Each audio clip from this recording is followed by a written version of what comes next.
아이고 저희 네. 안녕하세요. 네. 간단하게 강원도로 오늘 오시는 소감 한번 좀 얘기해 주시죠. 강원도는 오면 항상 기분 좋은 곳이에요. 여름 휴가차 왔으면 더 좋았을 텐데 일하러 와도 즐겁습니다. 강원도민들께서 저 정세균에 관심 좀 가져주시고 지지를 받아서 후보가 되고 싶습니다. 안녕하세요. 젊은 세대들이라 느끼기에 총리님이 항상 미소가 아름다운. 미소가 좋으면 별로 지지율이 높지가 않고 싸움을 잘해야. 야당에서는 누가 가장 대선 후보로 유력하다고? 오늘 아침에 내가 얘기했어요. 홍준표 쪽으로 가는 거. 홍준표 쪽으로. 정세균이 생각하는 강원도를 한 단어나 문장으로. 항상 가고 싶은 거. 내가 원래 그 정치하기 전에 셀러리맨이었어요. 쌍용에 있었기 때문에 강원도를 내가 자주 왔었지. 동해 쪽 그죠. 예. 총리님 젊으셨을 때 주변에서 저 잘생기셨다는 얘기를 좀 많이 들으셨죠? 잘생겼다기보다는 호감이 간다 소리를 많이 들었죠. 호가 여성분들의 인기가 좀 많으셨고. 내가 좀 그런 걸 좀 부끄러워해서 내가 솔직히 얘기를 못해서 그렇지. 팩트는 맞다 뭐 이 정도. 그렇지. 괜찮은 것 같아요 머리는?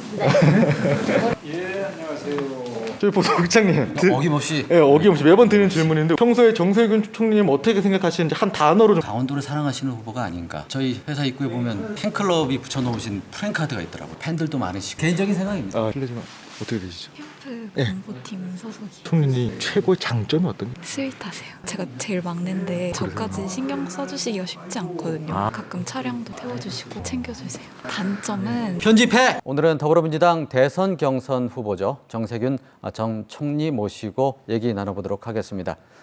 네, 정 후보님 어서 오십시오. 안녕하십니까. 네. 강원도 오는 길은 뭐 어렵지는 않으셨고요.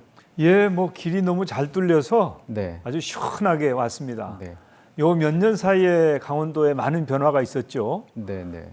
저희 동계올림픽이 아마 크게 기여했던 네, 것 같습니다. 네. 예. 교통망이 좋아진 만큼 자주 뵀으면 좋겠습니다. 먼저 대표 공약부터 여쭤보도록 하겠습니다. 예. 후보께서는 사회적 상속제를 강조하셨는데요. 예. 뭐 여러 번 또 말씀을 하셨겠지만 도민들께서도 궁금해하십니다. 어떤 건지 좀 자세히 설명 부탁드리겠습니다. 요즘 청년들이 미래 걱정이 굉장히 많아요. 그래서 결혼도 주저하고 또 취업도 이제 잘 되지 않으니까 이 청년들에게 어떻게 꿈과 희망을 줄 방법이 없겠는가. 특히 이제 소위 말하는 흑수저 청년들에게 꿈과 희망을 주자. 그래서 부모 찬스가 없는 흑수저 청년들에게 국가 찬스를 통해서 20살이 되면 1억 정도의 미래 씨앗 통장이라고 하는 디딤돌을 놓아주자. 그게 이제 저의 공약입니다. 그래서 우리 청년들이 좀 출발할 때 너무 이 뒤에서 시작하지 않고 뭔가 그 희망을 갖고 이렇게 디딤돌 위에서 출발할 수 있도록 해보자는 그런 공약입니다. 네, 1억이라면 개인당 1억이라면 뭐 적지는 않은 돈이지만 예. 관련된 예산 확보도 좀 중요할 것 같습니다. 네. 예, 저는 그 예산은 상속세와 증여세를 활용하자고 하는 것이죠. 원래 상속세와 증여세라고 하는 것은 부의 재분배 효과를 보기 위해서 마련된 세제이기 때문에 네. 그 상속세 증여세를 재원으로 하면 딱 맞는 겁니다. 네, 네, 알겠습니다. 지금 당내 경선이 많이 치열합니다. 1, 2 다툼도 치열한데 아직까지는 그 지지율을 끌어올리는데 좀 어려움이 있으신 것 같은데요. 예. 정 후보께서 막판 어떤 승부수가 있는지 좀 궁금합니다. 지금 저는 큰 변화가 있을 거라고 봅니다. 왜냐하면 경선도 그렇고 원래 이 본선도 상대적인 거거든요. 이제 우리가 제1야당과 경쟁해야 되는데 네. 제1야당 판이 크게 흔들리고 있어요. 어제 윤석열 씨가 기자 간담회를 하는 걸 보면서 네. 야, 이제 저분이 국민 보기를 뭘로 보나, 아나무인이구나 그런 판단을 했는데 아마도 후보가 홍준표 쪽으로 기울 가능성이 높아요. 그러면 우리 쪽에서는 누가 홍준표를 이길 거냐? 아마 국민들께서 그리고 당원 동지들이 네. 정세균이 홍준표를 이길 수 있다. 네. 이래서 제가 보기에는 이제 우리 이번 주말에 강원도의 그 경선을 시작으로 해서 큰 변화가 있을 것이다 이렇게 기대를 하고 있습니다. 네, 알겠습니다. 그 후보께서는 이광재 의원과도 경선 과정에서 단일화를 이루셨습니다. 그래서 강원도 관련 공약도 좀 세심하게 좀 챙길 것 같은데요. 도민들은 강원도 현안 해결을 위해서 어떤 정책들을 갖고 계신지도 좀 궁금해하고 있습니다. 어떻습니까?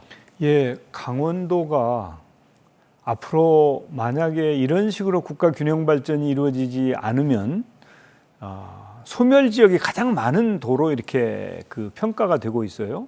그래서 국토의 균형 발전이 굉장히 중요하다고 하는 차원에서 저는 이제 강릉을 기점으로 해서 충청을 거쳐서 호남에 이르는 고속철도를 놓겠다. 소위 말하는 강호축의 발전을 기하겠다고 하는 공약을 했습니다.